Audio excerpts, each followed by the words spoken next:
નમસ્કાર મિત્રો, જીકે ગુરુ ટ્યુટોરિયલ ચેનલમાં હું આપ સૌનું હાર્દિક સ્વાગત કરું છું. મિત્રો, આપ જાણો છો કે અમે અમારી ચેનલમાં ગુજરાતમાં લેવાતી દરેક જાહેર પરીક્ષાને ઉપયોગી થાય તે માટેના વિડીયો પ્રોવાઈડ કરીએ છીએ. આપને જણાવવાનું કે જો હજુ આપે અમારી ચેનલને સબસ્ક્રાઈબ ન કરેલ હોય તો આપ જલ્દીથી અમારી ચેનલને સબસ્ક્રાઈબ કરી લેજો. અમારી ચેનલનું નામ છે જીકે ગુરુ ટ્યુટોરિયલ્સ. યુટ્યુબમાં જઈ આ ચેનલને સર્ચ કરો, આપણને ઇઝીલી મળી જશે. ત્યારબાદ સબસ્ક્રાઈબ બટન અહીં નીચે ક્યાંક હશે, તેને ક્લિક કરી અને ચેનલને સબસ્ક્રાઈબ કરો. મિત્રો, ગુજરાતી જીકેની સિરીઝમાં આજનો આપનો ટોપિક છે ગુજરાતની નદીઓ. કોઈ પણ જાહેર પરીક્ષા હોય, ગુજરાતમાં લેવાતી કોઈ પણ જાહેર પરીક્ષા હોય તેમાં નદીઓમાંથી અવારનવાર પ્રશ્નો પૂછાઈ જતા હોય છે. જેમ કે નર્મદા નદી ક્યાંથી નીકળે છે, અથવા તો કોઈ બંધ કઈ નદી પર બાંધવામાં આવેલો છે, અથવા તો આ કોઈ બંધ કોઈ નદીનું નામ આપી દે ને પછી કે એના ઉપર કયો બંધ બાંધવામાં આવેલો છે, પછી કયા કયા જિલ્લામાંથી નીકળે છે. આવા ઘણા બધા પ્રશ્નો બની જતા હોય છે. તો તેને ધ્યાનમાં રાખીને આજનો અમે જે વિડીયો બનાવ્યો છે તેમાં આ રીતની જે વિગતો છે તેને ખાસ સમાવેશ કરવામાં આવ્યો છે કે ગુજરાતની લગભગ દરેક નદીઓનો અમે આ રીતનો આમાં સમાવેશ કરી લીધો છે. જે મુખ્ય નદીઓ છે તેનું થોડું ડિટેલમાં ડિસ્ક્રિપ્શન છે, અને જે નાની નદીઓ છે તેનું પણ સંક્ષિપ્તમાં તમને એક આઈડિયા મળી જાય એ રીતનું છે. સૌથી પહેલાં વાત કરીએ તો ગુજરાતની નદીઓ વિશે, તો ગુજરાતમાં નાની મોટી 185 નદીઓ વહે છે. અહીં જ એક પ્રશ્ન ઊભો થઈ જાય કે ગુજરાતમાં આશરે કેટલી નદીઓ છે, તો 185 નાની મોટી નદીઓ છે ટોટલ ગુજરાતમાં. ગુજરાતની જે નદીઓ છે તેને આપણે 5 વિભાગમાં વહેંચી શકીએ છીએ. તે કયા કયા છે તે આપણે જોઈએ. સૌથી પહેલાં તો કે ઉત્તર ગુજરાતની નદીઓ, ત્યારબાદ મધ્ય ગુજરાતની નદીઓ, અને ત્યારબાદ દક્ષિણ ગુજરાતની નદીઓ, ઉપરાંત સૌરાષ્ટ્રની નદીઓ, અને છેલ્લે કચ્છની નદીઓ. આપણે જે ગુજરાતની બધી જ નદીઓને આ 5 ભાગમાં વહેંચી શકીએ, અને આ 5 ભાગને વહેંચીને જ આપણે તેની ચર્ચા કરવાના છીએ. તો સૌથી પહેલાં સ્ટાર્ટ કરીએ ઉત્તર ગુજરાતની નદીઓ. ઉત્તર ગુજરાતની નદીઓમાં સૌથી પહેલાં જોઈએ બનાસ નદી. તો બનાસ નદી ક્યાંથી નીકળે છે અને ક્યાં જાય છે તેની વાત કરીએ તો રાજસ્થાનના સિહોરી જિલ્લાના સિરણવાના પાળમાંથી નીકળી અને કચ્છના રણમાં સમાઈ જાય છે. આમાંથી ઘણા બધા પ્રશ્નો નીકળી શકે કે બનાસ નદી કયા રાજ્યમાંથી નીકળે છે, તો રાજસ્થાન. ક્યાંથી નીકળે છે, તો રાજસ્થાનના સિહોરી જિલ્લાના સિરણવાના પહાડમાંથી. અને બનાસ નદી ક્યાં સમાઈ જાય છે, તો કચ્છના રણમાં. તો આ રીતનું અમે જે એક એક નદીનો ટોપિક કમ્પ્લીટ તૈયાર કર્યો છે, આપને ઘણો ઉપયોગી થાય છે. ત્યારબાદ બનાસ નદીની વાત કરીએ તો બનાસકાંઠા અને પાટણ જિલ્લામાંથી વહે છે. ખાસ આવા પણ પ્રશ્નો પૂછાઈ જતા હોય છે. કોઈ નદીનું નામ આપ્યું હોય અને પૂછી નાખે કે આ નદી કયા જિલ્લામાંથી વહે છે, કયા કયા જિલ્લામાંથી વહે છે. તો તેને માટે અમે એનો પણ આ વિડીયોમાં સમાવેશ કરી લીધો છે કે બનાસકાંઠા અને પાટણ જિલ્લામાંથી વહે છે. ત્યારબાદ વાત કરીએ જે આપણે પહેલાં જ વાત થઈ એમ કે કોઈ નદીનો પર કયો બંધ બાંધવામાં આવેલ છે તે ક્યારેક પૂછી લેતા હોય છે. તો બનાસ નદી પર દાંતીવાડા ખાતે દાંતીવાડા નામનો બંધ બાંધવામાં આવેલો છે. તો આ હતું બનાસ નદી, જે ઉત્તર ગુજરાતની નદીઓમાં તેનો સમાવેશ થાય છે. ત્યારબાદ આ રીતને એક અમે પ્રયત્ન કર્યો છે કે તમને એક દેખાડી શકીએ મેપ દ્વારા કે એ નદી ક્યાંથી ક્યાં સુધી કઈ રીતની એનું સ્થાન ગુજરાતમાં ક્યાં છે? તો બનાસ નદીને આપણે અહીં જોઈ શકીએ છીએ. તેની પર બનાસ નદી પર દાંતીવાડા નામનું બંધ આવેલો છે. આ મુખ્ય જે બાબતો છે તે યાદ રાખવા જરૂરી છે.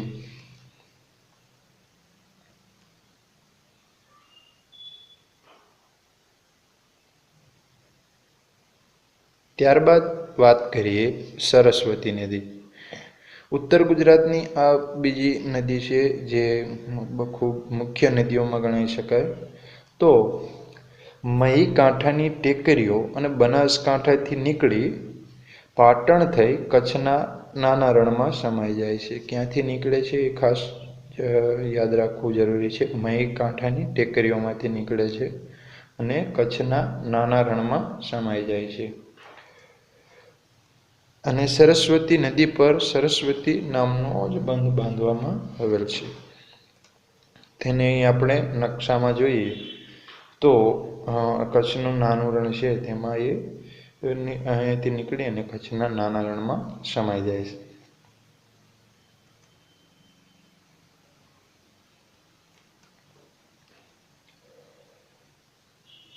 બીજી ઉત્તર ગુજરાતની નદીઓની વાત કરીએ તો એમાં વાત આવે રૂપેણ. તો રૂપેણ નદી વિશે જોઈએ. ટૂંગા પર્વતમાંથી નીકળી સાબરકાંઠા, મહેસાણા, પાટણ થઈ કચ્છના નાના રણમાં સમાઈ જાય છે. રૂપેણ નદી ટૂંગા પર્વતમાંથી નીકળે છે, યાદ રાખવું ખૂબ જરૂરી છે. કચ્છના નાના રણમાં સમાય છે. કયા કયા જિલ્લામાંથી વહે છે? તો સાબરકાંઠા, મહેસાણા, પાટણ અને કચ્છ. આ 4 જિલ્લામાં તે વહે છે અને છેલ્લે કચ્છના નાના રણમાં સમાઈ જાય છે. એ રૂપેણ નદીને આપણે મેપમાં અહીં જોઈ શકીએ છીએ. કચ્છના નાના રણમાં છેલ્લે સમાય છે. તો આ હતી ઉત્તર ગુજરાતની નદીઓ. હવે વાત કરીએ મધ્ય ગુજરાતની નદીઓ. તો મધ્ય ગુજરાતની નદીઓમાં આમ તો આપણે 2 નદીઓનો સમાવેશ કરીએ છીએ, જેમાં સાબરમતી પ્રથમ છે. તો સાબરમતી વિશે જોઈએ તો સાબરમતી જે છે રાજસ્થાનના ઢેબર સરોવર નજીકથી નીકળી વૌઠાની આગળ ખંભાતના અખાતને મળે છે. ક્યાંથી નીકળે છે? તો રાજસ્થાનના ઢેબર સરોવર નજીકથી નીકળે છે અને ખંભાતના અખાતને મળે છે. સાબરમતી નદી કયા કયા જિલ્લામાં થઈને વહે છે તેની વાત કરીએ તો તે સાબરકાંઠા, મહેસાણા, ગાંધીનગર, અમદાવાદ, ખેડા અને આણંદ જિલ્લામાં થઈને વહે છે. ઘણીવાર આવો પણ પ્રશ્ન પૂછાઈ જતો હોય છે કે સાબરમતી નદીની કુલ લંબાઈ કેટલી છે? તો સાબરમતી નદીની કુલ લંબાઈ 410 કિલોમીટર છે. ગુજરાતમાં સાબરમતી નદીની લંબાઈ 320 કિલોમીટર છે. બીજી વાત કરીએ તો એવો પણ પ્રશ્ન પૂછાઈ જાય કે ગુજરાતની સૌથી લાંબી નદી, તો એ સાબરમતી છે. 320 કિલોમીટર તે ગુજરાતમાં લાંબી છે. સાબરમતી નદીને કઈ કઈ નદીઓ મળે છે? તો તેમાં ખારી, વાત્રક, માઝમ, ભોગાવો, મેસો, સુખભાદર, સેઢી, હાથમતી અને અંધેરી નદીઓ મળે છે. આપણે જાણીએ છીએ કે વૌઠા પાસે જે 7 નદીનો સમાવેશ થાય, 7 નદીનો જે સંગમ થાય છે તેમાંની એક સાબરમતી છે. તો આ લગભગ બધી નદી જે છે તે એને મળે છે. સાબરમતીને અહીં આપણે જોઈ શકીએ છીએ મેપ દ્વારા ક્યાંથી ક્યાં નીકળે છે અને ક્યાં જાય છે. ખંભાતના અખાતને છેલ્લે મળે છે.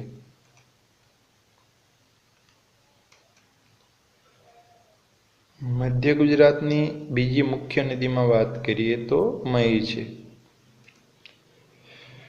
તો મહી નદી મધ્યપ્રદેશના વિંધ્ય પર્વતના મેહત સરોવર પાસેથી નીકળી રાજસ્થાનના બાંસવાડા જિલ્લામાં થઈને ગુજરાતમાં પ્રવેશે છે અને ખંભાતના અખાતને મળે છે.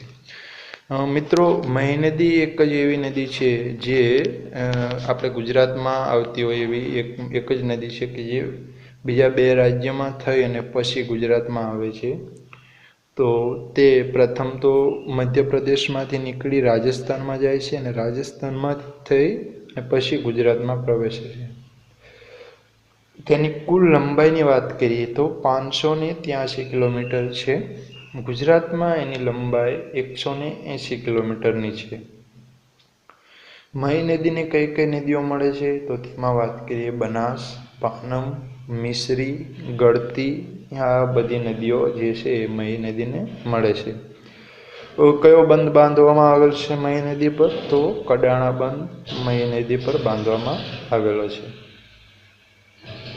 અહીંયા આપણે જોઈ શકીએ છીએ કે મધ્યપ્રદેશમાંથી નીકળી રાજસ્થાનમાં અને પછી ગુજરાતમાં પ્રવેશે છે અને પછી ખંભાતના અખાતને મળે છે. તો આ હતું જે એ મધ્ય ગુજરાતની નદીઓ. હવે વાત કરીએ દક્ષિણ ગુજરાતની નદીઓ. દક્ષિણ ગુજરાતની નદીઓમાં સર્વપ્રથમ આવે નર્મદા. તો નર્મદા ક્યાંથી નીકળે છે એની વાત કરીએ. છત્તીસગઢના બિલાસપુર જિલ્લા અમરકંટકના ડુંગરમાંથી નીકળી ભરૂચથી 24 કિલોમીટર દૂર ખંભાતના અખાતને મળે છે. ગુજરાતમાં નર્મદા નદી ક્યાંથી પ્રવેશે છે એની વાત કરીએ તો ગુજરાતમાં નર્મદા નદી હાપેશ્વર નામના જે સ્થળ છે ત્યાંથી પ્રવેશે છે. નર્મદા જિલ્લાનો હાપેશ્વર પાસે ગુજરાતમાં પ્રવેશે છે. નર્મદા નદીની કુલ લંબાઈની વાત કરીએ તો એ છે 1312 કિલોમીટર. 1312 તે તેની કુલ લંબાઈ છે. ગુજરાતમાં નર્મદા નદીની લંબાઈની વાત કરીએ તો તે છે 160 કિલોમીટર ગુજરાતમાં તેની લંબાઈ છે. નર્મદા નદીને ગુજરાતની જીવાદોરી કહેવામાં આવે છે. આ ઉપરાંત વાત કરીએ તો ગુજરાતની સૌથી મોટી નદી કહેવામાં આવે તો તે નર્મદા છે. ગુજરાતની સૌથી લાંબી નદીની વાત આવે તો એ સાબરમતી છે, પણ ગુજરાતની સૌથી મોટી નદી કે તો એ નર્મદા છે. નર્મદાના કિનારે કયા કયા તીર્થ સ્થળો આવેલા છે તેની વાત કરીએ તો નર્મદાના કિનારે ચાંદોદ, કરનાળી, નારેશ્વર, શુક્લતીર્થ જેવા પ્રસિદ્ધ તીર્થ સ્થળો આવેલા છે. નર્મદામાં શૂલપાણેશ્વર ખાતે મોખડી ઘાટ નામે ઓળખાતો શૂલપાણ ધોધ આવેલો છે. નવાગામ ખાતે સરદાર સરોવર બંધ બાંધવામાં આવેલો છે. આપણે જાણીએ છીએ કે સૌથી મોટી બહુહેતુકીય યોજના સરદાર સરોવર છે તે નર્મદા પર બાંધવામાં આવેલ છે. અહીંયા આપણે નર્મદા નદીનું મેપ દ્વારા આલેખન જોઈ શકીએ છીએ ક્યાંથી આવે છે. અહીંયા આપણે હાપેશ્વરથી તે ગુજરાતમાં પ્રવેશે છે, ત્યારબાદ નર્મદા જિલ્લામાં અને અહીં દરિયામાં મળે છે. વાત કરીએ બીજી દક્ષિણ ગુજરાતની નદીઓમાં તો તેમાં આવે તાપી. તાપી નદી ક્યાંથી નીકળે છે તો મધ્યપ્રદેશના મહાદેવની ટેકરીઓમાં બૈતુલ પાસેથી નીકળી સુરત પાસે અરબ સાગરને મળે છે. ક્યાંથી નીકળે છે તો મહાદેવની ટેકરીઓમાં બૈતુલ પાસેથી અને અરબ સાગરને મળે છે. તાપી નદીની કુલ લંબાઈ 724 કિલોમીટર છે. ગુજરાતમાં તાપી નદીની લંબાઈ જે છે તે 224 કિલોમીટર છે. અહીં આપણે જોઈ શકીએ છીએ. ત્યારબાદ વાત કરીએ તો કઈ કઈ સિંચાઈ યોજનાઓ છે તે તાપી નદી પર છે તો તેમાં ઉકાઈ અને કાંકરાપાર આ બે યોજનાઓ જે છે એ તાપી નદી પર આવેલી છે. અહીંયા આપણે તાપી નદીનું મેપ દ્વારા આલેખન જોઈ શકીએ છીએ.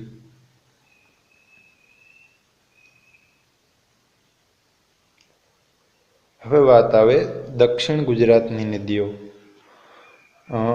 દક્ષિણ ગુજરાતની નદીઓનું હજુ ડિસ્કશન ચાલુ છે. તેમાં અમુક જે નાની નાની નદીઓ છે તેનું વાત કરીએ તો સૌથી પહેલાં પૂર્ણા.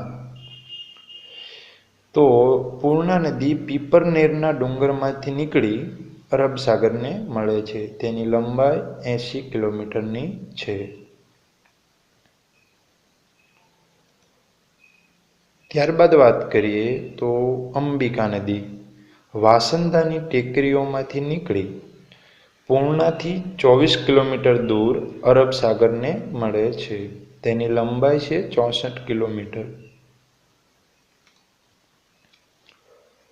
ત્યારબાદ વિશ્વામિત્રી નદી પાવાગઢના ડુંગરમાંથી નીકળી વડોદરામાં થઈ અને ઢાઢરને મળી જાય છે.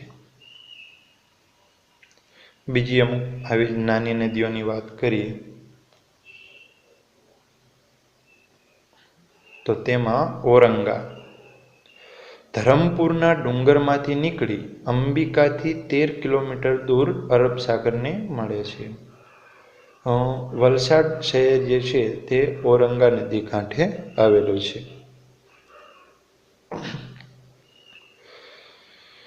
પાર ઔરંગાથી દક્ષિણે 10 કિલોમીટર દૂર અરબ સાગરને મળે છે. એ નદીની લંબાઈ છે તે 80 કિલોમીટર છે. કોલક દમણને પારડીથી અલગ પાડે છે. અને છેલ્લે દક્ષિણ ગુજરાતની નદીઓમાં વાત કરીએ તો દમણગંગા એ ગુજરાતની દક્ષિણ સરહદે આવેલી છે. દમણગંગા નદી. તો આ હતું દક્ષિણ ગુજરાતની નદીઓનું ડિટેલ કે જે આપણે જોઈ. ત્યારબાદ વાત કરીએ સૌરાષ્ટ્રની નદીઓ.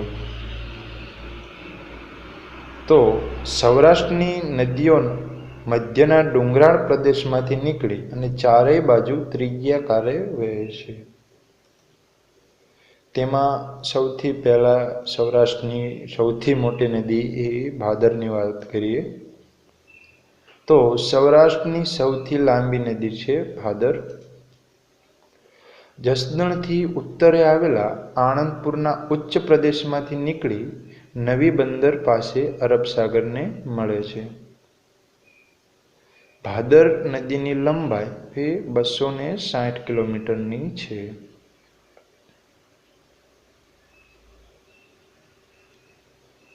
આ નદી પર જસદણ, આટકોટ, નવાગઢ, ધોરાજી, ઉપલેટા, ગણોદ અને નવી બંદર શહેરો આવેલા છે. જેતપુર નજીક શ્રીનાથગઢ ખાતે બંધ બંધાયો છે. અને બીજો બંધ છે તે રાજકોટના ગોંડલ પાસે નિખાલા બંધ બંધાયો છે.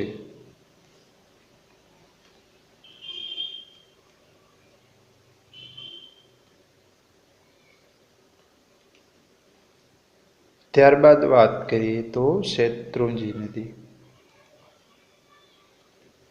ગીરની ઢૂંઢી ટેકરીમાંથી નીકળી સુલતાનપુર પાસે ખંભાતના અખાતને મળે છે.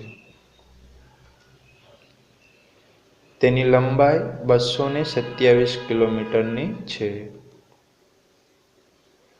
અમરેલીમાં ધારી નજીક ખોડિયાર માતાના સ્થાનક પાસે અને ભાવનગરમાં પાલીતાણા નજીક રાજસ્થળી પાસે બંધો બંધાયા છે.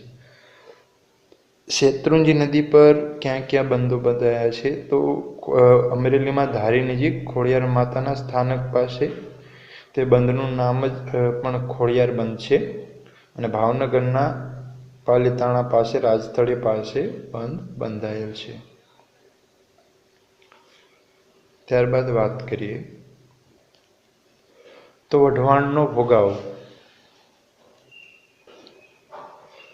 વઢવાણના ભોગાવાની વાત કરીએ તો આ નદી ચોટીલા તાલુકાના નવાગામ પાસેના ડુંગરમાંથી નીકળી ચોટીલા, સાયલા, મૂળી અને વઢવાણ પાસેથી પસાર થઈ નળ સરોવરને મળે છે.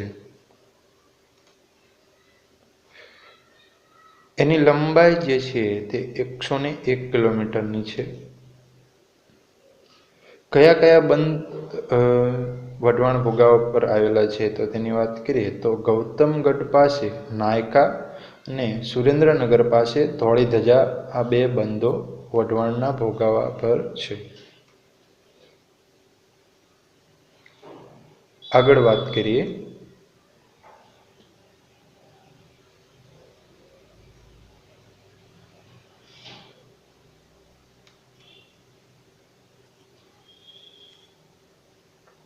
સૌરાષ્ટ્રની બીજી નદીઓમાં જોઈએ તો લીંબડીનો ભોગાવો.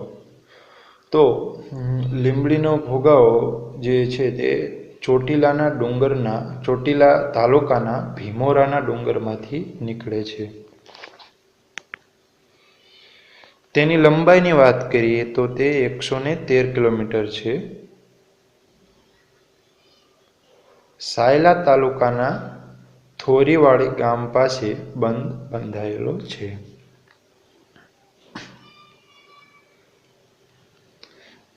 આગળ બીજી સૌરાષ્ટ્રની નદીઓની વાત કરીએ તો તેમાં મચ્છુ. આ નદી ચોટીલા તાલુકાના આણંદપુર ભાડલા ગામ પાસેથી નીકળી વાંકાનેર અને મોરબી શહેર પાસેથી પસાર થઈ માળિયા પાસે કચ્છના નાના રણમાં સમાઈ જાય છે. કચ્છના નાના રણમાં સમાય છે. આણંદપુર ભાડલા ગામ પાસેથી નીકળે છે. મચ્છુ નદીની લંબાઈ 113 કિલોમીટર છે. આગળ વાત કરીએ તો સૌરાષ્ટ્રની જે અમુક નાની નાની નદીઓ છે તેની વાત કરીએ તો સૌથી પહેલાં વાત કરીએ સુખભાદર. તો ચોટીલા પાસેના ડુંગરમાંથી નીકળી ધંધુકા પાસે થઈ ધોલેરા નજીક ખંભાતના અખાતને મળે છે. તેની લંબાઈ 112 કિલોમીટર છે. ઘેલો. આ નદી ફૂલઝર નજીકના ઉચ્ચ પ્રદેશમાંથી નીકળી ઘેલા સોમનાથ, ગઢડા, અડતાળા, નવાગામ અને વલભીપુર થઈ ખંભાતના અખાતને મળે છે. ઘેલો નદીની લંબાઈ 90 કિલોમીટર છે. ત્યારબાદ વાત કરીએ તો કાળુભાર. સમઢિયાળા નજીક રાયપુરના ડુંગરમાંથી નીકળી ખંભાતના અખાતમાં ભાવનગરની ખાડીને મળે છે. કાળુભાર નદીની લંબાઈ છે 95 કિલોમીટર.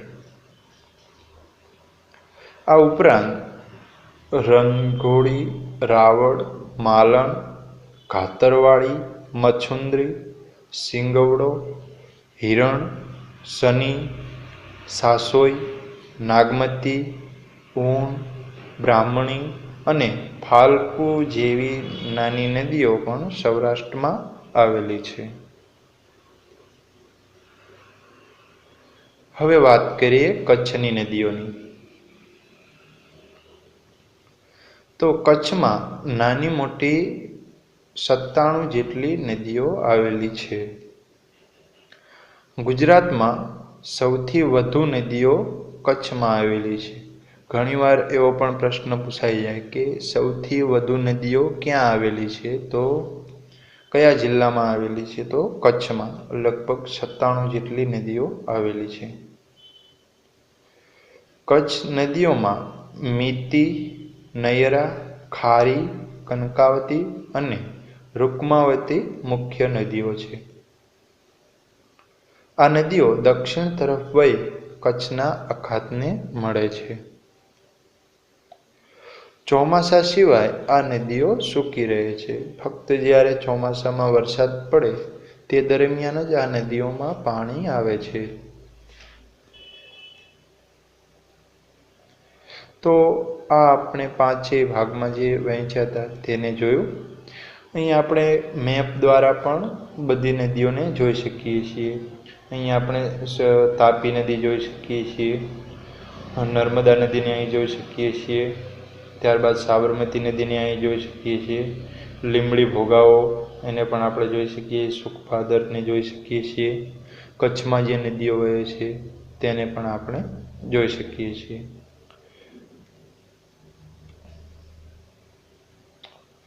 તો મિત્રો, આ હતો આજનો આપણો ટોપિક કે જેમાં આપણે ગુજરાતની લગભગ બધી જ નદીઓને સમાવેશ આમાં કરી લીધો છે. તેના પર કયા બંધ બાંધવામાં આવેલ છે તેની પણ વાત કરી. મિત્રો, જો હજુ પણ આપે અમારી ચેનલને સબસ્ક્રાઈબ ન કરેલ હોય તો સબસ્ક્રાઈબ કરી લેવા વિનંતી છે. અને આ ઉપરાંત જો આપને વિડીયો ગમ્યો હોય તો લાઈક જરૂર કરો, કેમ કે તમારી એક લાઈક છે એ અમને મોટિવેશન પૂરું પાડે છે ફર્ધર સારા નવા વિડીયો બનાવવા માટે. જેમ આપને આ વિડીયો ઉપયોગી થયો છે તેમ બીજા લોકોને પણ ઉપયોગી થાય તે માટે શેર કરવાનું ના ભૂલશો. શેર જરૂર કરો અમારા વિડીયોને, અને સબસ્ક્રાઈબ કરવાનું ના ભૂલશો. બીજું તો વધારે કહું તો તમારા ફ્રેન્ડ્સને પણ અમારી ચેનલ વિશે જાણ કરો, અને તે લોકો પણ અમારી ચેનલને સબસ્ક્રાઈબ કરવાનું તેમને પણ કહો. આ ઉપરાંત આપ જો કોઈ ટૉપિક ઉપર વિડીયો ઈચ્છતા હો તો આપ આ વિડીયોના કમેન્ટમાં જણાવી શકો છો. અમે જરૂરથી આપને જે વિડીયોની જરૂર છે, જે ટૉપિક પર જરૂર છે તેની કોશિશ કરીશું. તો આ હતો આપનો આજનો topic. Thank you for watching. Thank